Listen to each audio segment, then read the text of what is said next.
Adam couldn't believe his eyes as he stared out over his yard. A strong smell hung in the air, burning the small crowd of people's eyes as they stared. He didn't know what to say. They were all staring at him, bewildered by the sight before them. Adam felt rage bubbling deep within him. He couldn't believe what his neighbor had done. Looking into the distance, he saw the blue lights approaching. Adam was hard at work when he first received a frantic call from his wife, asking him to come home immediately. At first, he said that he couldn't, but that all changed when she told him what was going on. Adam left work immediately, not even bothering to tell his boss where he was going. He had serious business to attend to. The drive home felt like it lasted a lifetime. For the entire time, Adam sat quietly, trying to remain calm, but his blood was boiling. He couldn't believe what had happened. He asked his neighbor to mind his own business for weeks, but he didn't listen. Now, everything was destroyed. When he finally reached his street, he noticed the large crowd in front of his lawn. When he pulled into his driveway, all eyes were on him. Adam had to take a deep breath before he stepped out of his car. He was furious. Why couldn't they just mind their own business? He sighed and removed his keys from the ignition. But just as he opened the door, the smell hit him. He had to stop himself from gagging right then and there. Stepping out of his car, he could see his neighbor, John, standing in the middle of his yard. He couldn't believe the carnage his neighbor had left for him, but things were about to get a lot worse. The second he stepped out of his car, his wife rushed out of the house to join his side. Neither of them could believe the sight before them. "I was in the kitchen when he did it," his wife told him. "I didn't notice until it was too late." John was covered in the substance as he angrily glared at Adam. If he had listened to him, then none of this would have happened. Adam wanted to storm over there and confront him, but his wife's words stopped him. "He called the police on us," she said. Adam Murphy lived a simple life with his wife, Georgia, in Orlando, Florida. They lived in a beautiful neighborhood and were lucky enough to have great neighbors among them. But there was one neighbor who Adam couldn't seem to get along with. His name was John, and he was always involving himself in the couple's business. But in recent weeks, John had found something new to complain about. It was in the middle of fall, and one large tree in Adam's yard had been causing some trouble. As they ventured deeper into the fall, the tree began to make quite a mess. Leaves and branches scattered Adam's yard, and unfortunately, some had even reached John's yard. As time went on and the situation worsened, John grew tired of sweeping up the mess in his yard. He threatened to cut the tree down more than once, but Adam continuously warned him to stay away. The truth is that Adam had also grown tired of the maintenance, but he'd discovered something truly strange about the tree. It prevented him from cutting it down immediately. It was a Saturday morning, and Adam had just gotten home from a morning run. John was in his yard, staring at the tree with a sour expression on his face. Adam, being a decent man, decided to wave in his direction. But John's response wasn't as kind. "If you don't get rid of this tree anytime soon, I'll come into your yard and cut it myself," John called. Adam chuckled and shook his head. "I wouldn't do that if I were you, John. You never know what might be inside," he said before heading into his home. Adam had been wanting to get rid of the tree, but he knew that he would have to get professionals in to deal with that problem. He never thought that his nasty neighbor, John, would go through with his threats. Adam had tried cutting down the tree, but he was horrified to find a strange substance inside. He knew that this was not one man's job. He would need professionals in protective gear to handle the job. John was unaware of this fact, but he would soon learn a costly lesson. But that week, something truly unexpected happened. It was Monday, just before noon, when Adam received a call from his wife. He was in the middle of a meeting and ignored the call. But when Georgia called again and again, he knew he had to answer. Something was seriously wrong, it seemed. It was a frantic call from his wife, asking him to come home immediately. At first, he said that he couldn't, but that all changed when she told him what was going on. Adam left work immediately, not even bothering to tell his boss where he was going. He had serious business to attend to. The drive home felt like it lasted a lifetime. For the entire time, Adam sat quietly, trying to remain calm, but his blood was boiling. He couldn't believe what had happened. For weeks, he asked his neighbor to mind his own business, but he didn't listen. Now, everything was destroyed. When he finally reached his street, he noticed the large crowd in front of his lawn. When he pulled into his driveway, all eyes were on him. Adam had to take a deep breath before he stepped out of his car. He was furious. Why couldn't they just mind their own business? He sighed and removed his keys from the ignition. But just as he opened the door, the smell hit him. He had to stop himself from gagging right then and there. The smell was potent and sickening. Adam felt like he was going to pass out as he stepped onto the sidewalk. He looked out over his yard, his heart breaking when he saw the tree. It had been cut into, and now liquid was pouring from it. His grass was covered by thick brown slime. He was mortified. Adam could only imagine what this would do to his yard. He was afraid. Surely he wouldn't be able to get away with this. First, he needed time to think about what he would do next. His eyes drifted to the crowd beside him. Mothers and fathers stood with their children, glaring at Adam.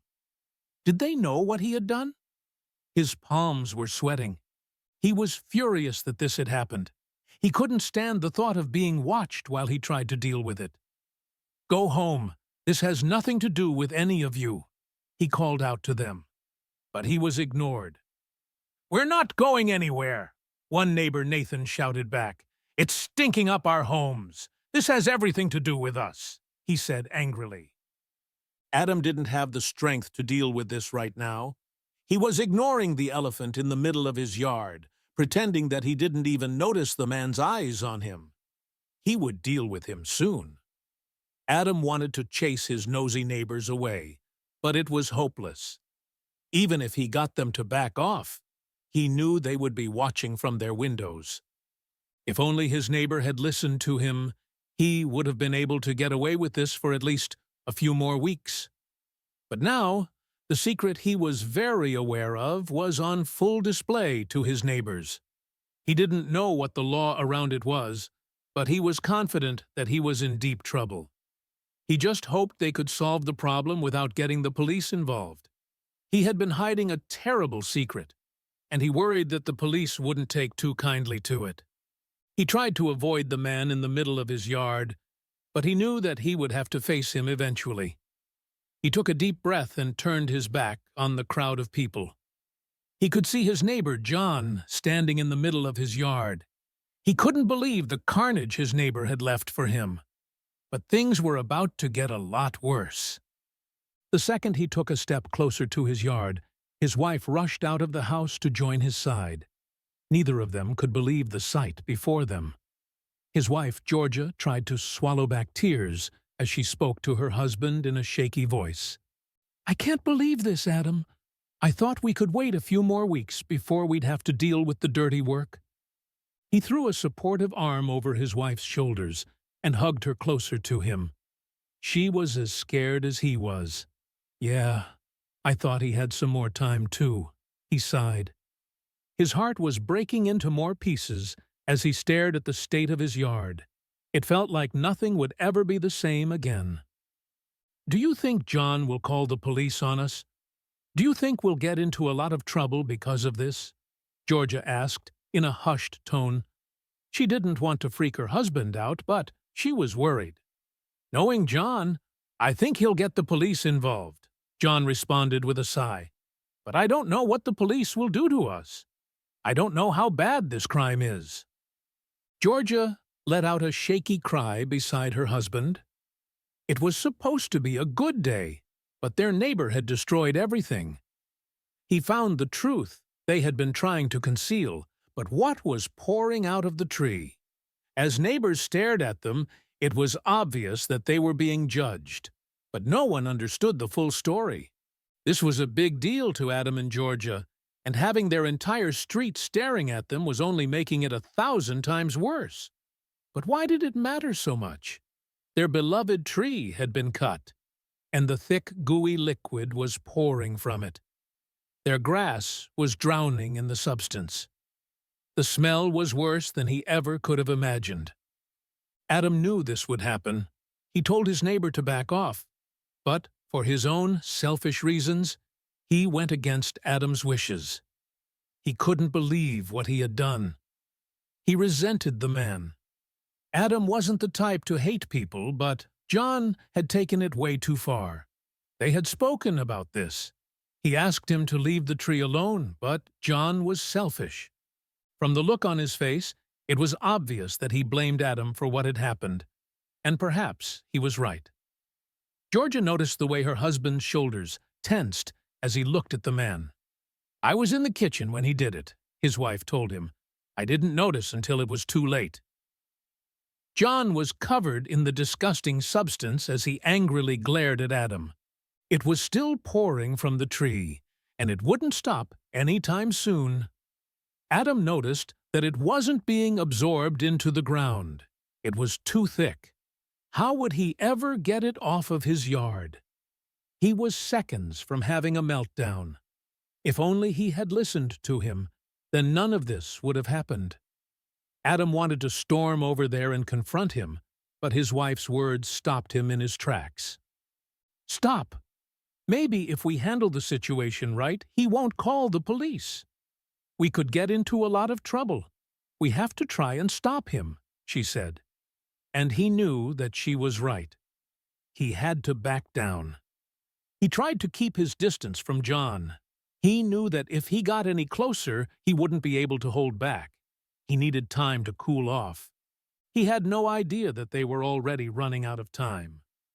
"Hey, Adam," John called from the other side of the yard. "Good luck explaining this to the police. I've already called them." John grinned evilly. His heart dropped. There was nothing they could do about this anymore. The damage was done, and Adam was going to have to deal with the consequences, whether he wanted to or not. He feared for what would happen to him and his wife. When he learned the disturbing truth about the tree in his backyard, he was ordered to do something about it immediately. But he didn't. Could they arrest him for it? It was a massive safety risk, and all of their neighbors were beyond angry about it. Surely they weren't going to let Adam and Georgia get away with this, right? Georgia held on to her husband. By now, tears were rolling down her cheeks and wetting the top of her shirt. "I'm so scared, honey," she told her husband. Adam wanted to turn to her and comfort her, but he found himself frozen in place. What if he was charged with putting people's lives in danger? Whatever was inside the tree smelled terrible. He could only imagine what kinds of diseases the substance carried. He knew about it, and he was too busy to tend to it. If only Adam had minded how business. Neighbors were whispering among themselves, some talking to their sleeves to prevent the awful stench from overwhelming them. When Adam looked at John, he noticed the disgusted look on his face. He was up to his ankles in the liquid, his shoes completely ruined. He would have to throw them away. Adam couldn't believe his eyes as he stared out over his yard. A strong smell hung in the air, burning the small crowd of people's eyes as they stared. He didn't know what to say. They were all staring at him, bewildered by the sight before them. Adam felt rage bubbling deep within him. He couldn't believe what his neighbor had done. Looking into the distance, he saw the red and blue lights approaching. What was he supposed to tell the police? He didn't have an explanation for this. He knew that he should have handled the situation a long time ago. Would he get in trouble for being too busy? He lowered his head as the officer pulled up behind him. "You're not getting away with this," John called as he slowly made his way closer. A man stepped out of the car, dressed in his uniform. "Good afternoon, sir. I'm Officer Jones. Someone called in about vandalism to their property." The man spoke as he approached Adam, but before he could say anything, John walked up to them. "That would be me." He spoke in a sour tone as he glared at Adam. "This man's tree has been messing all over my yard for weeks now," he said, pointing at his yard. On the grass lay a small bundle of leaves and some twigs, but it was nothing too serious. The officer frowned down at the small mess before glancing back at Adam's yard. "Well, what happened here?" he asked, confused by the state of Adam's yard. He took a deep breath, hoping that he wouldn't get into too much trouble. "I tried to cut the tree down. For weeks I have been begging my neighbor here to control his tree, but he hasn't even bothered to trim it. So I came over here to cut it down, and all of this disgusting liquid came pouring out of it." John was admitting everything to the officer, and Adam was terrified. He knew it was his responsibility to get rid of the problem when he first saw what was inside the tree. "Wait, so let me get this right," the officer started, confused by what he had just heard. "You went into this man's yard, cut his tree, and caused this mess. Did you have his permission?" he asked John. "Well, no, I did not. But I did warn him that I would," John said, not seeing the flaw in his ways. Suddenly a smile tugged at Adam's lips when he realized his neighbor's mistake. He wasn't going to get in trouble for this. "And let me just get this right. You were the one that called because of vandalism to your yard?" the officer asked John, and he nodded. "Sir, you are aware that you have vandalized this man's yard, not the other way around, right?" John's eyes grew wide at that. "And what is this anyway? What is seeping out of that tree?" he questioned. Adam finally spoke up. "I tried trimming it a few weeks ago, officer. We found that the tree had started dying last winter, and rainwater built up through the top of the tree over the summer. It had been rotting on the inside for the last few months," Adam explained. "I have been in contact with some contractors recently. I just haven't set a date for them to remove the tree yet," he said. The officer was sympathetic toward Adam's explanation and turned back to his obnoxious neighbor. John was forced to pay Adam a set amount for the damage he had caused to his property after cutting the tree without his permission. By the end of that week, the tree had been removed, and in the months that followed, John learned to mind his own business. In the end, Adam and his wife, Georgia, were the real winners. Do you like this touching and surprising story? If so, we invite you to leave us a comment expressing your opinion. If you want to continue enjoying inspiring stories like this one, subscribe to our channel or check out the other videos shown at the bottom of the screen. Thank you for your cooperation.